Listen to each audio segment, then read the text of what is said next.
I love great conversations. Hi, my name is Angel Jones. Thank you for joining me on 12-Minute Convos, where I help you create a brand of your own unique real self. Listen in as I have conversations with amazing people from all over the world. Good night, Rebecca Lemke. How are you going on this wonderful, beautiful night? I'm doing well. How are you? I am excellent. I'm pretty excellent. These conversations charge me up, right? So I'm great. I'm glad to connect with you. What part of the world are you in? I'm actually in Oklahoma in the U.S., and it is cold here. Last night we had a cold front come in, and it's 46 degrees.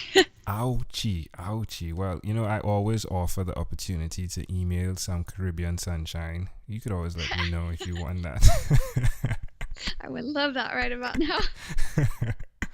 Rebecca, please do tell us, which of your talents is responsible for us meeting? Podcasting. I actually found the opportunity through a bunch of podcasting groups that I'm in, and I went, hey, I know a couple people that have interviewed him. I want to go ahead and try it. But I actually only started the podcast because my husband asked me to. Oh, are you serious? Wow. Yeah. Wow. Yeah, it's definitely outside of my realm and scope, but I really enjoy it. You're doing a great job. So is it that he listens to podcasts, a ton of podcasts? Yes. Yeah. He's majorly into podcasts and listens to them all the time. And when my book came out, he said, you need to do a podcast associated with your book so people can find you. And I was like, I don't know anything about podcasting, but here we are. Wow. It's very similar to how I started my podcast. I actually, my wife wrote her book, and I actually suggested to her that she do a podcast. And but it didn't go too long, and then I jumped on and started a podcast. I wonder if he'll start a podcast soon. I think that would be awesome. Yeah. I love that. So, who did you learn the skill of listening from? Oh, goodness. I think probably my son, because I expect him to listen all the time. And I initially was not very gracious about him not listening, but I have kind of evaluated how well I actually listen to people. I noticed that he does a better job than I do. Wow. So I've been actually learning from my toddler how to be present and listen. That's fascinating. So tell us about your podcast and where we can get more information about it, please. Yeah, so my podcast is the Scarlet Virgins podcast, and it's actually a podcast that's based on my book. So it talks about purity culture, mental health, kind of being raised in conservative or religious upbringing, and it deals with spiritual abuse and things like that. And you can find it on iTunes, Stitcher, Google Play, or the website associated with the book, which is scarletvirgins.com. Wow, amazing. Wow.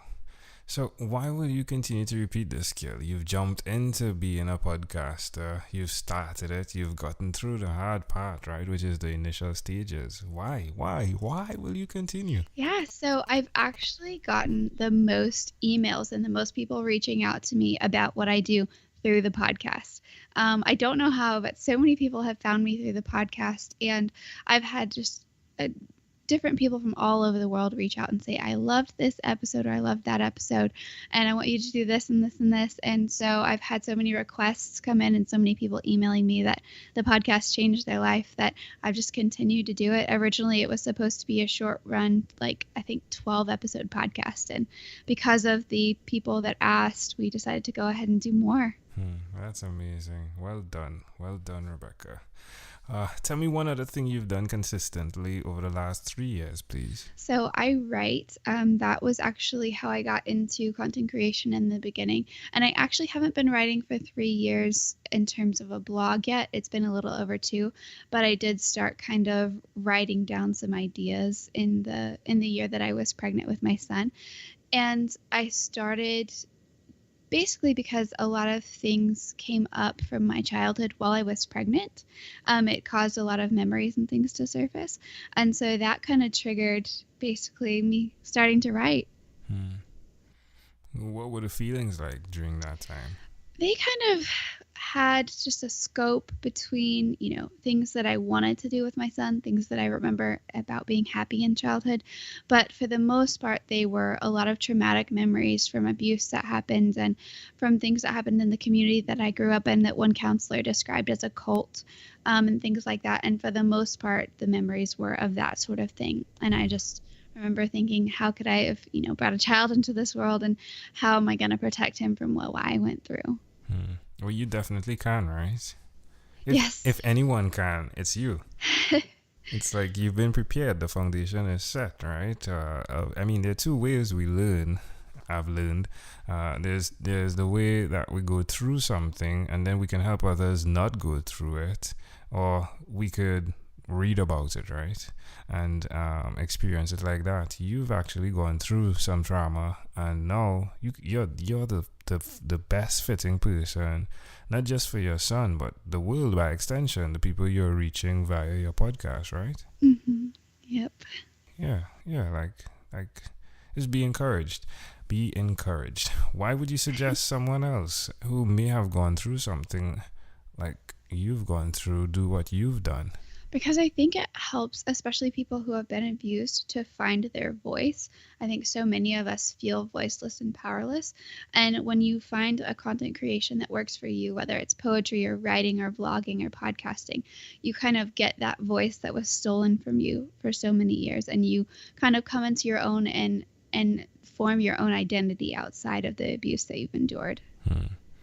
Amazing audience. Please do hit the 15-second rewind on that, most definitely. Rebecca, you are amazing. So Rebecca, you guys check out Rebecca's podcast, right? The Scarlet Virgins podcast. We are live with Rebecca. Wow, I'm in a tailspin here. Rebecca, let's switch gears for a moment and let me now invite you into my time machine. That is surrounded with beautiful, warm, blue Caribbean water. Rebecca, what is your earliest childhood memory? I think it was probably in Sunday school, and it's going to be very embarrassing, but it was in Sunday school when I found out that Adam and Eve are naked. And I was traumatized. I was like, excuse me? No. That was something that I was always like insanely uncomfortable with, because I already had a level of sort of trauma and emotional abuse that had happened. And I was like, I can't deal with this. No way. That can't be true. And yeah, I actually had a panic attack when I was like 4 or 5 over that. Wow. So how old do you think you were?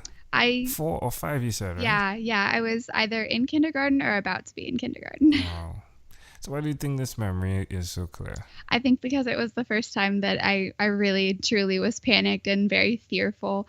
I think up until then, I was kind of, calm, and I could rationalize things away. But at that point, I had asked too many questions, and it was like, oh, okay, this is actually a thing. And it was so scary for me. Wow. And I think that sheer trauma and scaredness is what solidified the memory in my mind. Wow.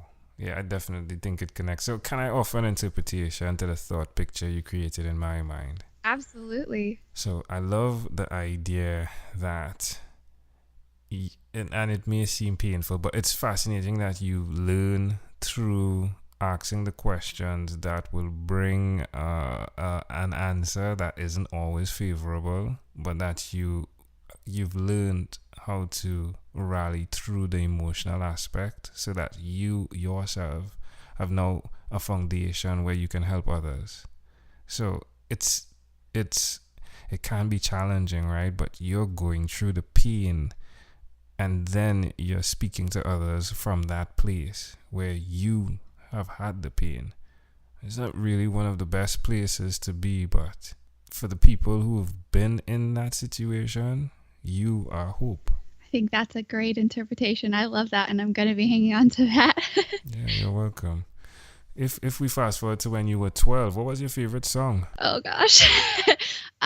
Taylor Swift's Our Song, because my best friend and I both liked the same boy, and that was the song that we associated with him, and we had it as our ringtone for each other just so we could listen to it, and we would not pick up the phone on the first ring so we could listen to the whole thing.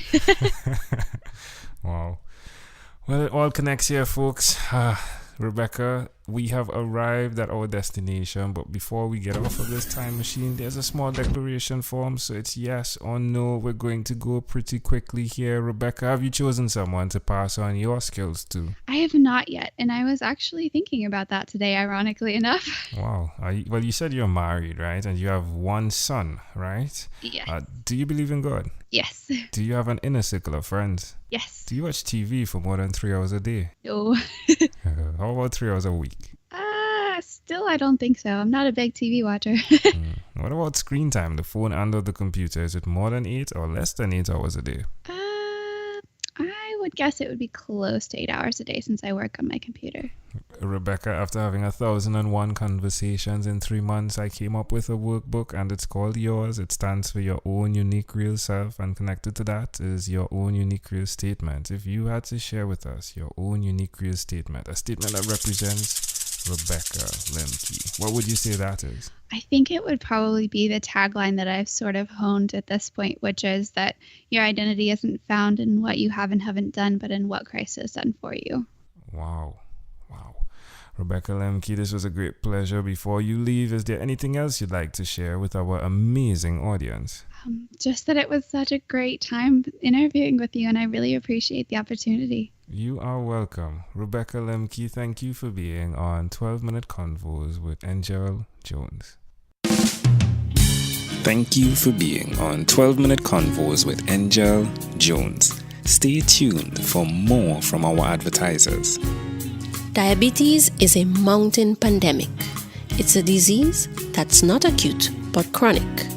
Similar to this rhyming method, I have simplified the definition, the signs and symptoms, and the complications of diabetes for both adults and children in my books, Poems for Patients, A Focus on Diabetes, and The ABCs of Diabetes for Children.